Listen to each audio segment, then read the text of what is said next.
আমরা জানি যে শেখ হাসিনা এই জজকোর্ট, এই হাইকোর্ট, এই সুপ্রিম কোর্টকে আজকে তিনি দলীয়করণ করে আজকে মুজিব করে পরিণত করেছে। আমরা সেখান থেকে বিচার পাবো না। তারপরেও মামলা করতে হবে শেখ হাসিনার নামে, গণ মামলা করতে হবে শেখ হাসিনার নামে বন্ধুরা। কারণ তিনি মানুষকে ধোঁকা দিয়েছে।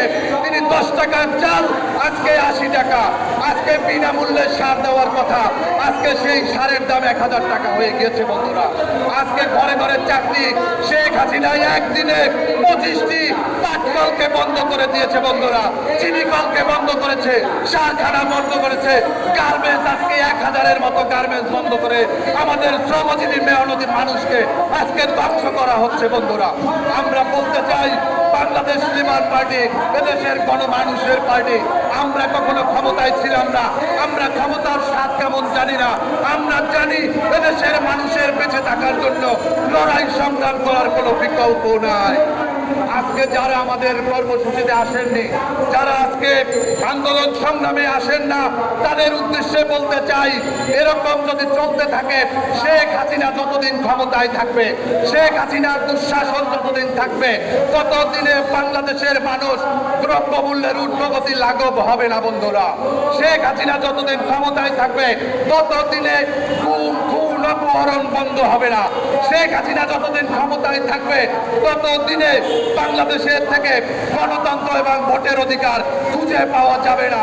কারণ শেখ হাসিনার পিতা শেখ মুজিবুর রহমান 1975 সালের 25শে জানুয়ারি সংসদের 11 মিনিটে গণতন্ত্রকে হত্যা করে যে 17টি রাজনৈতিক দল নিষিদ্ধ করেছিল, তার একটি হচ্ছে এই বাংলাদেশ লেবার পার্টি। আমরা চিনি বাংলাদেশ লেবার পার্টি আওয়ামী লীগ কেমন।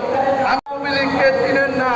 28 তারিখে যদি আপনাদের নেতা কর্মী নিয়ে আপনারা যদি রাজপথে থাকতে পারতেন, তাহলে আজকে দেশের এই দুরবস্থা হতো না।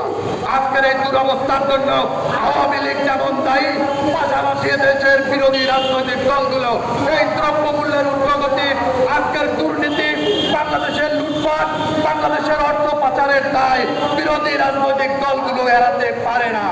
28 তারিখে একটি ঘটনা ঘটেছিল। সরকার পরিকল্পিতভাবে প্রধান বিচারপতির বাড়িতে হামলা করিয়েছে আওয়ামী লীগের গাজীপুরের নেতা জাহাঙ্গীর আলমকে দিয়ে। আপনাদের মনে আছে, এই পুলিশ হাসপাতালে এই সরকারের পুলিশ বাহিনী, তাদের গোয়েন্দা বাহিনী আওয়ামী লীগের নেতা কর্মীদেরকে দিয়ে পুলিশ হাসপাতালে হামলা করে আগুন দিয়ে জ্বালিয়ে দেওয়া হয়েছিল। কিন্তু এর পরিণামে আমরা দেখেছি মির্জা ফখরুল ইসলাম আলমকে, আমরা দেখি আমির খসরু মাহমুদ চৌধুরী, আমরা দেখেছি মির্জা আব্বাস সহ বিএনপি নেতাদেরকে তাদেরকে গর্তের ভিতরে ঢুকিয়ে দেওয়া হয়েছে। আন্দোলন থেমে গিয়েছে। বিএনপির লক্ষ লক্ষ কোটি কোটি নেতা কর্মীরা তারা কিন্তু রাজপথে নামেনি।